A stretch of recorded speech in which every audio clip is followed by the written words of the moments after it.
Kaunti ya Embu inaibuka kama mfano bora katika utekelezaji wa mpango wa afya ya jamii SHA, ambapo wagonjwa, maafisa wa afya na wasimamizi wote wanashuhudia mchango wa SHA katika kubadilisha maisha ya wengi tangu uzinduzi wake mwezi Oktoba mwaka wa 2024. Kwa Jane Wangari, ambaye ni mgonjwa usafishaji damu, anaeleza jinsi SHA imechangia pakubwa katika safari yake ya matibabu. Tunakuja huku DRCs na tunadaga mbele vizuri tukitengeneza na hiyo kadi ya SHA. Lakini si Wangari pekee. Katika wodi ya wazazi, Purity Wambua alifika katika hospitali ya Embu Level 5 kujifungua na aliweza kujiandikisha na kuanza kuhudumiwa papo hapo. Nilikuja huku Saturday na nikaenda kwa SHA, sikuwa registered, nikaregister, nikakubali na nilikuwa nimekuja kujifungua, nikajifungua na sofa imenilipia bili yangu ya 10,000, nimebakisha tu kutoka. Ushuhuda wao ukiashiria kuwa mpango wa SHA unawahudumia Wakenya wote bila kujali hali ya kifedha, kuhakikisha wanapata huduma bora za afya bila kuwazamisha kwenye lindi la umaskini.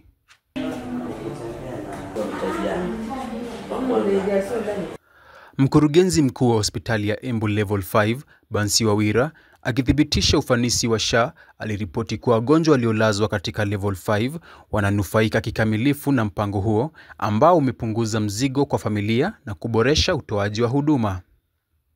Wakati unafanya registration yako ya SHA, ukienda Level 4, 3 na 2 hospitali zetu utatibiwa bila kulipa. Lakini wakati utakunja Level 5 Embu General Hospital, utaweza kutibiwa na SHA wakati wewe umelazwa.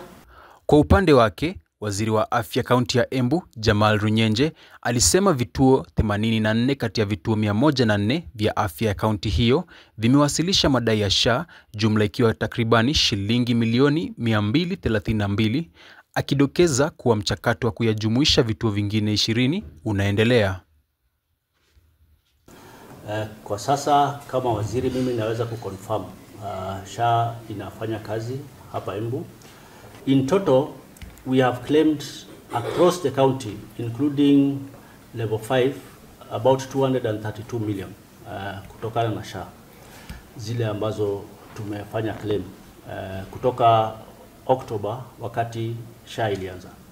Kutoka kwa 104 facilities zile tuko nazo Embu County, already 84 zinafanya claims kwa SHA na zile zimebaki kidogo tutaanza wiki hii kwa sababu walikuwa bado hawajapata vifaa. Na ili kuongeza huduma katika maeneo ya mbali, kaunti ya Embu ilipokea gari la ufuatiliaji wa magonjwa kupitia mpango wa serikali kuu uliotoa magari hayo kwa kaunti zote 47 nchini. Wycliffe Kipkemoi, Undugu TV.